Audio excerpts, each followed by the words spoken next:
It's hard to measure the fortitude needed to get to this place. All are veterans. Most suffer from the type of wounds you never really recover from. They're brave, inspiring. But few have walked the same road as Siraj Munir, Iraq's sole archer at the Invictus Games. You see, while all of these soldiers were evacuated after getting wounded, Munir had nowhere else to go. His home was the war zone. And with resources thin, doctors told his family his wounds were too severe to treat and that he'd likely die soon.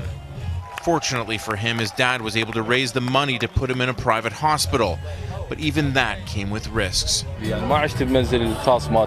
I was trying to recover, but my life was threatened in hospital, he says, and when I was able to go home, I had to find a new place to live because of threats from Al-Qaeda.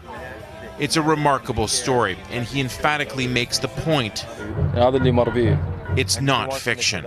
To fight through injury is one thing. To do so in constant fear is another. It's why Prince Harry hasn't stopped talking about the courage it took for men like Munir to get here. Everyone from Iraq, fantastic that you guys made it out here. Thank you so much. The athletes from Iraq and Afghanistan fought alongside coalition forces, although they still weren't sure what type of reception they'd receive in Toronto. As it turns out, they needn't have worried. It is hard to tell my real feeling. These retired soldiers are matter-of-fact about their injuries. Mohammed Youssoufi took a bullet in the back, leaving him paraplegic. And Nasrullah Safi was caught in 3 separate explosions. We were wounded and lost parts of our bodies to defend our country, he says. It's tough, but nothing has stopped us. It hasn't been easy. Their prosthetics and gear look decades old, ancient compared to the modern equipment on Western athletes.